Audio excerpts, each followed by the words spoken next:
It's time now for a review of what's making the headlines in the papers this morning. And we have just with us from the beginning, Dr. Constance Ikoku, to dissect the headlines with us. Welcome back, Benga. Good morning.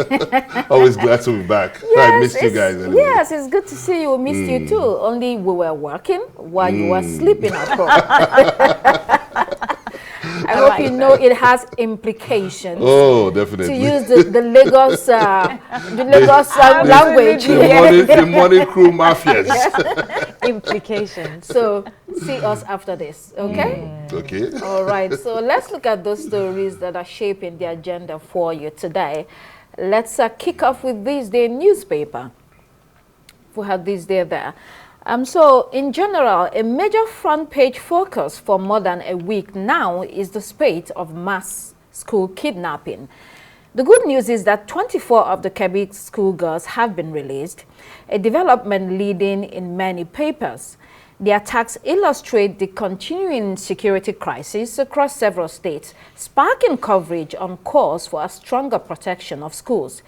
In light of escalating violence, some newspapers have several stories with debates over security architecture, including proposals from regional governors to establish state police and create a regional security fund as a response to the worsening situation.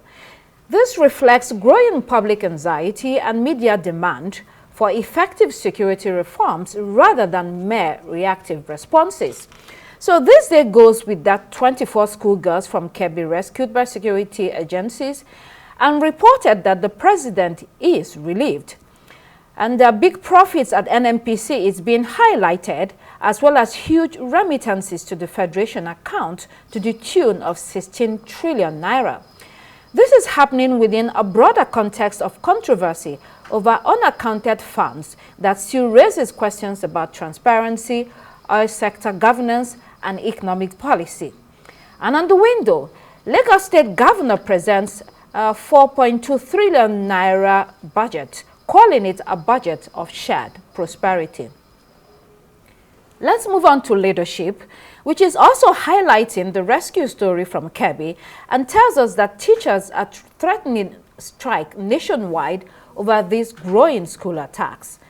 Away from kidnappings, Owerri, Enugu, Yola, and Ilorin airports can now run night operations, having met the requirement. And spotlight remains on the economy as 27 banks are yet to meet the recapitalization exercise, while 16 have cleared the hurdle.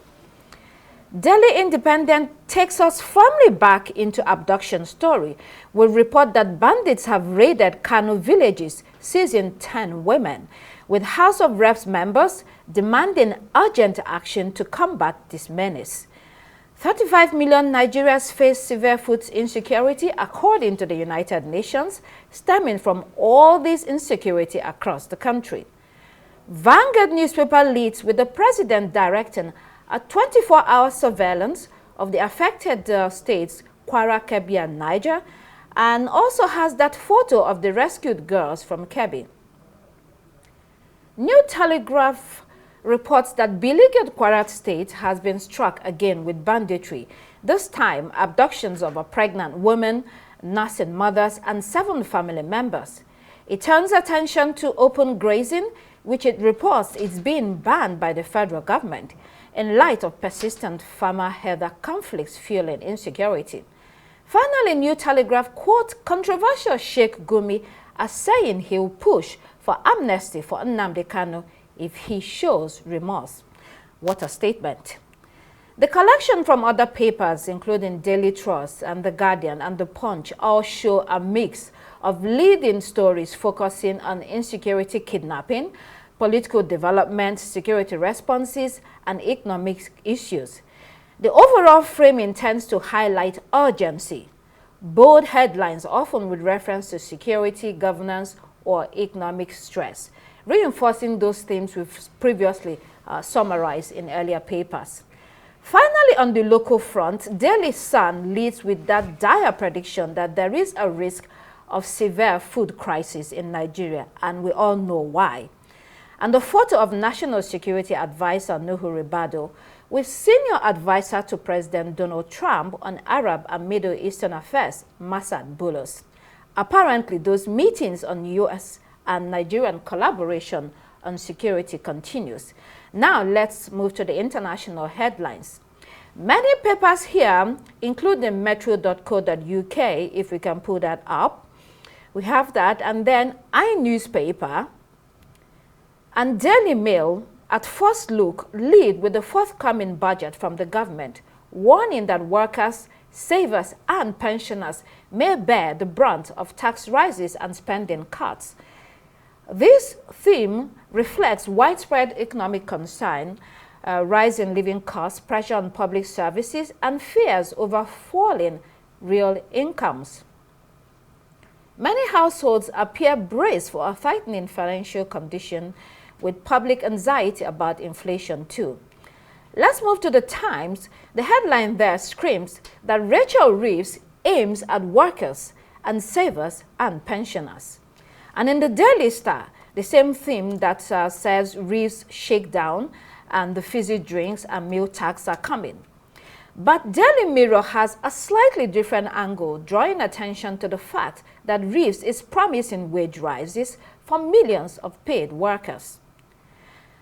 The Guardian has gone with Nigel Farage, leader of Reform UK, facing fresh allegations of racism from former classmates.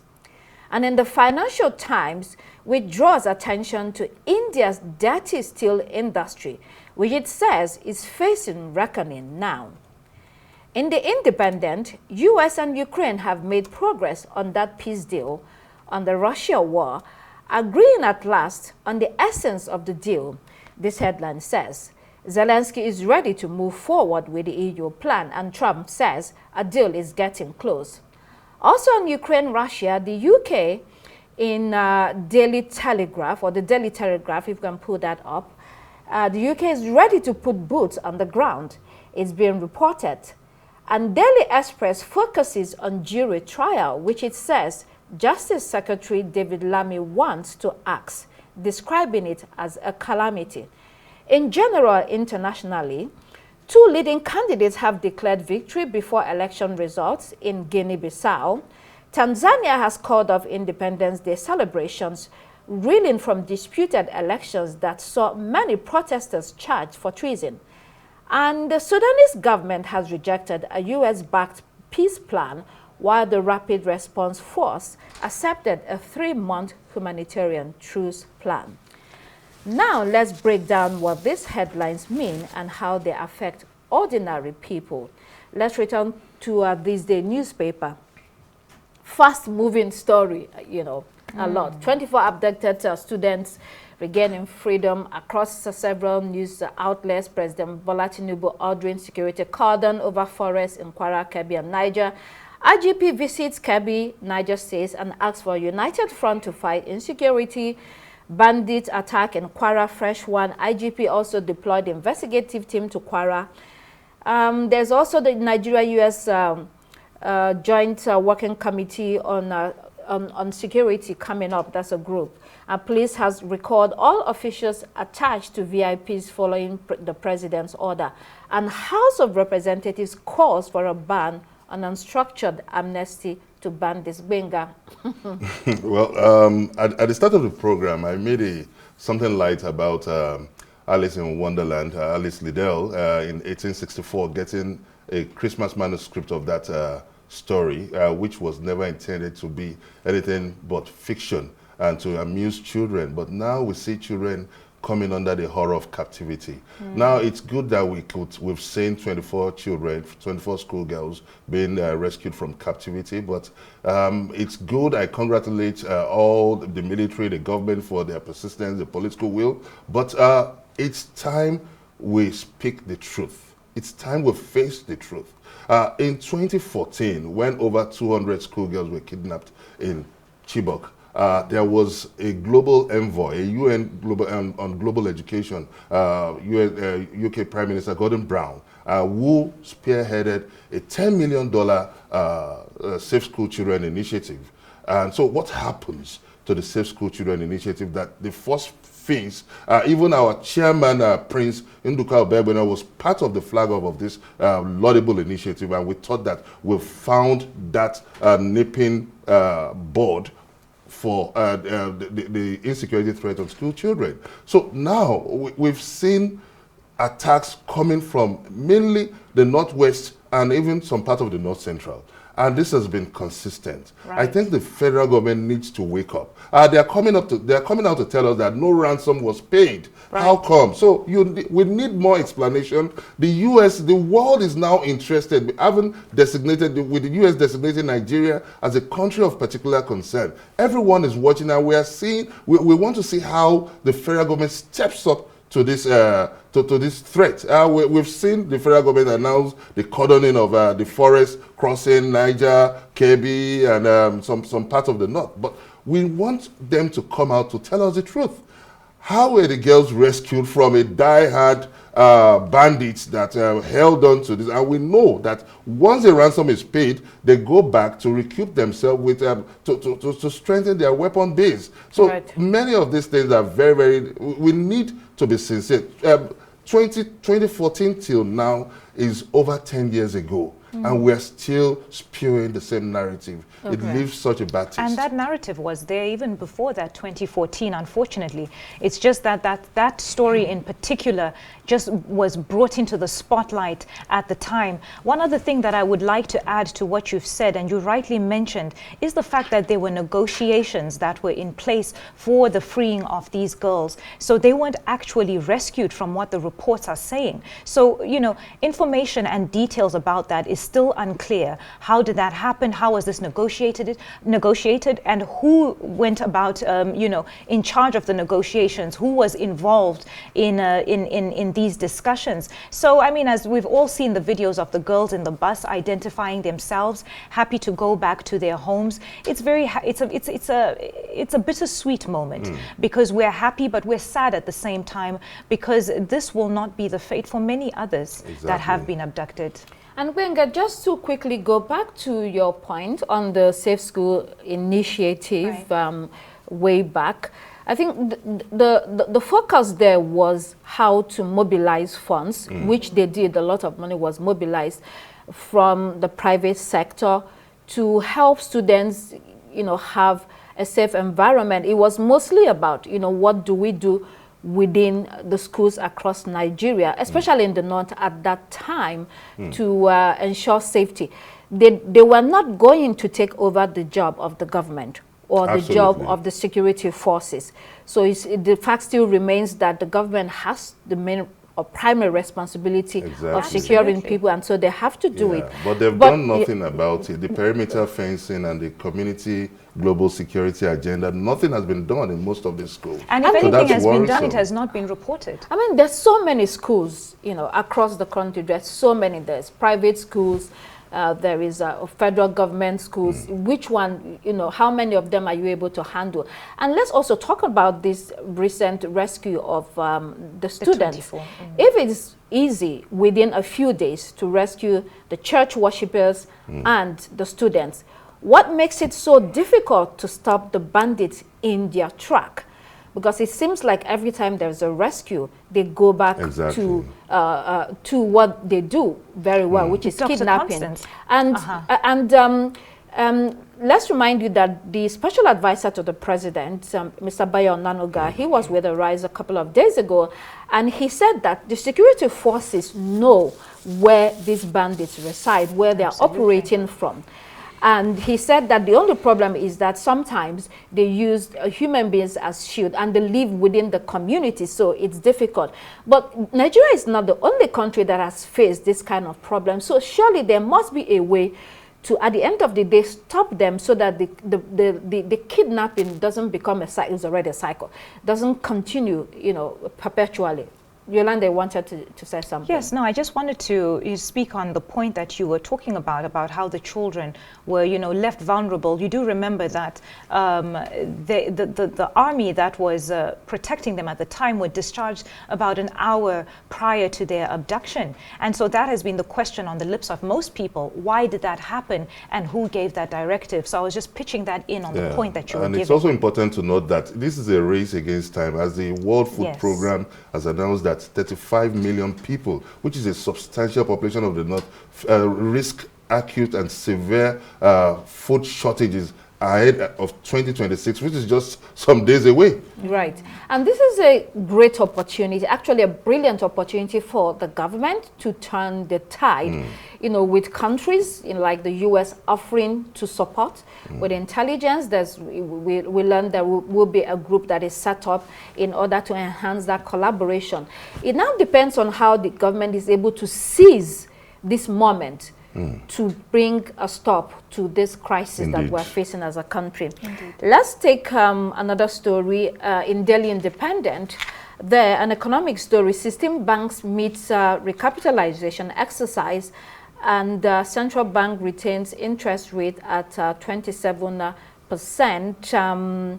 We note that there was that recapitalization deadline that was given to banks. It's supposed to be in March 2026, end of March. And so let's quickly remind you of the requirements that were given to the banks. International banks will now have a minimum requirement of capital requirement of 500 billion naira. National banks 200 billion, regional banks 50 billion, non-interest banks that are national 20, and non-interest banks that are regional 10 billion naira. So system banks have made the recapitalization, and this is a very important development within the economic sector, because we see that within the global context of crisis, economic crisis all the time and headwinds, you do need strong banks to be able to withstand all of these headwinds that are going on, whether it's internationally, locally, regionally, or continentally, and then locally. Benga. Okay, yeah, we've seen the CBN come up with another new monetary policy rate, leaving it at 27%. That's to emphasize the need to show stability and also to emphasize the resilience that the economy has been on that resilience track for some time now. But when you also look at the wider picture, that's when you look at the food inflation, which I would want to call the home theater of the nation's economic reality, which the Minister of Agriculture recently announced that the country spends about $10 million, I beg your pardon, annually on food importation, and you could see that marginal increase on food importation, which is still at 16%, with just a 0.39% drop. It's still leaving a lot of cause for worry, because while we try to stabilize the exchange rate, we try to end speculative activities and the nation's foreign exchange rate. It's also important that we emphasize the need for production, local production. When we saw the latest sectorial report was released, we saw the manufacturing sector coming list, and that shows that a lot of alignment of our trade policy and manufacturing policy needs to be rejigged. Apart from aligning the monetary and the fiscal policy together, we need to look at the broader spectrum of the economy, and that is the only way we could attain growth. And also to focus on the subnational. Now we have seen increase in the efficiency of spending, and the subnationals too should be able to come up with more capital projects, which they are lacking in. So they should, okay, all right. No, okay, have you landed? Well, you can make up for it. I mean, I wanted to say that let's not forget what we've always known is that the interest rate remaining at 27% means that borrowing will become more expensive, or it has been expensive, so it will stay at that. It also means that servicing the debts, local debts, are more expensive.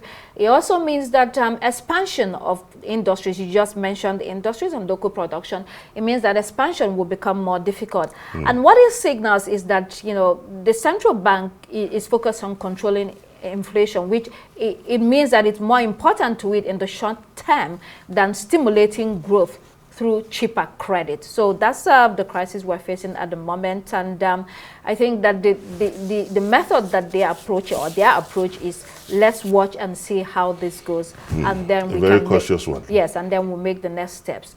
Okay, let's move to New Telegraph. Here, federal government bans open grazing. The announcement was made by the Minister of Livestock Development, Alhaji Mukhtar Maiha, who says the practice has outlived its usefulness and Nigeria must modernize. This follows persistent insecurity, farmer herder clashes, destruction of property, attack on communities, and sundry criminal activities. So open grazing is now a capital offense.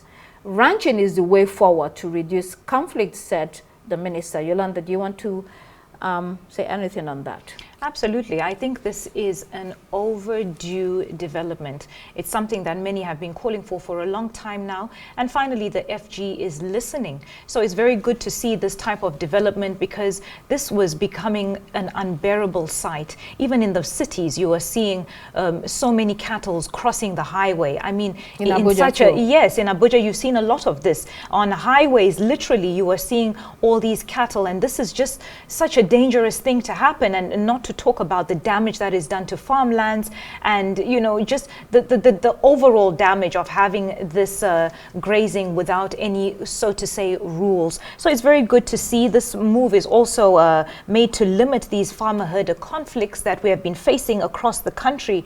And innocent farmers as well have lost their lives as a result of these open grazings without any rules and measures in place. So hopefully this is something that will stick. I know that people have been calling for this for a while now. A very welcome development. I think it's very important, to also be cautious about this report, because we had two conflicting reports coming from the federal government. Late last night, the minister came out to say through his aide that it's not an outright ban, that it's a transition program from the old grazing program to the modern ranching system. And it will take some time, that it's not an outright ban. The country currently has about 237 grazing reserves, and they're trying to work out how that can be achieved. So we don't know which is which. I think the federal government has been faced with a lot of communication crisis recently. Right. Well, we've been here before, way back in 2019 under President Muhammadu Buhari. We did have the RUGA initiative, that is the Rural Area Grazing Scheme. And RUGA was, a response to that farmer herder conflict, to put it to an end, or bring it to an end. But it was so controversial that, by later in 2019, the program was suspended.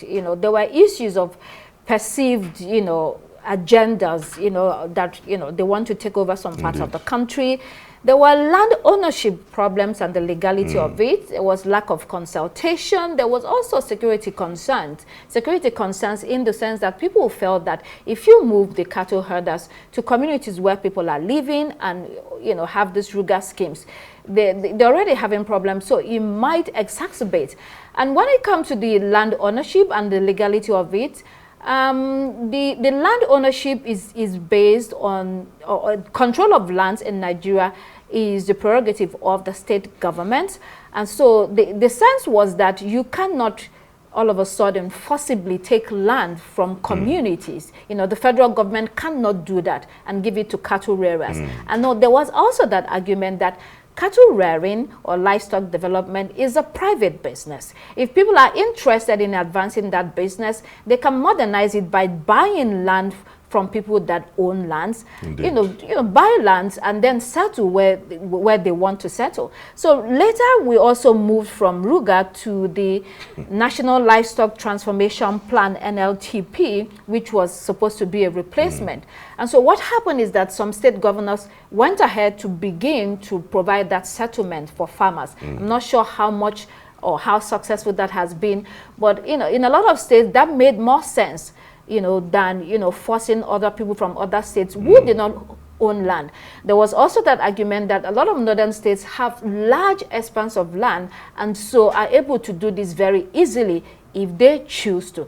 So controversy is still going on Dr. Constance, I think we need to start asking questions. Why have all these reforms in this transition from the old grazing system? Why has it failed? You talked about the Ruga, you talked about the livestock transformation program, and many other initiatives. And now we have a whole Ministry of Livestock Development. Yes. That was the culmination of all that crisis, you know, which is the ministry announcing this. And when you ban open grazing, mind you that some states have already banned open grazing back in 2019, 2020, although I don't know about enforcement. But the thing is that for the federal government, enforcement will take time, like the minister mentioned, but you also want to advocate among the herders that it is important that you modernize.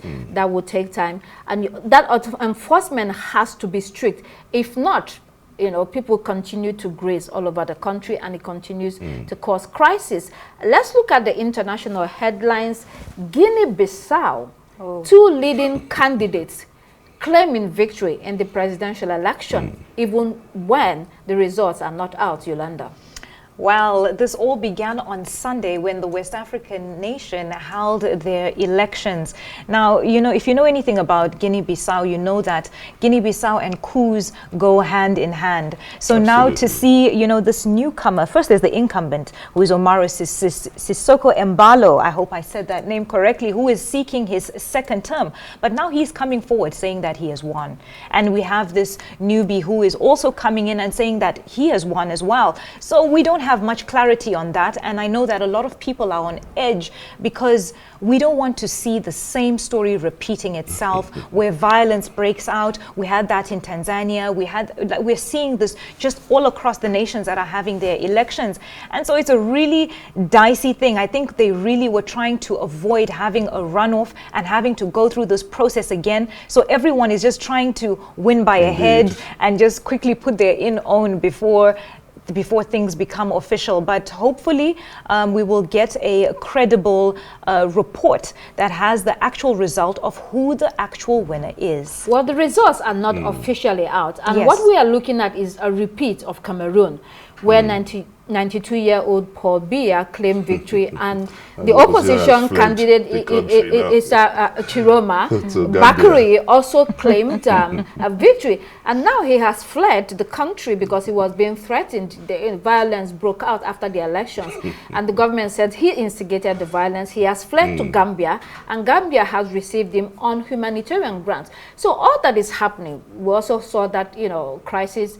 in Tanzania over the elections or disputed elections. I just mentioned that. So all that is happening simply shows that across Africa or some parts of Africa, we haven't been able to put down the structures, the democratic structures that seem to be fair and that are agreeable to all participants involved. But on the other hand also, that a lot of participants do not agree that they can lose the elections. It looks like it's a do or die affair.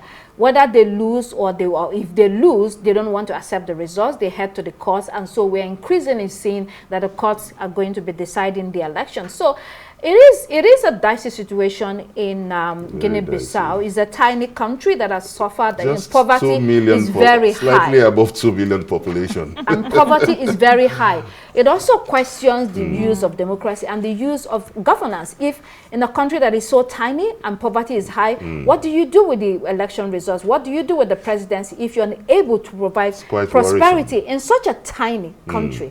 Many questions are begging to be answered. Wenga, you wanted to say something. Yeah, when you look at a country with a GDP of slightly $2 billion, a country with the population of slightly above 2 million people, less than the population of many states in Nigeria, and you wonder why they cannot get it right. It shows that we need to deepen democracy in West African country, in the West African region, because many states now within the West African region, this one is a colony of Portugal, I guess. Former colony. Yeah. Yes, former colony. Former colony of Portugal. And not just election, through election, not just, you know, the cycle of running, you know, votes and elections, and it means nothing. Absolutely. All right, those were your headlines today.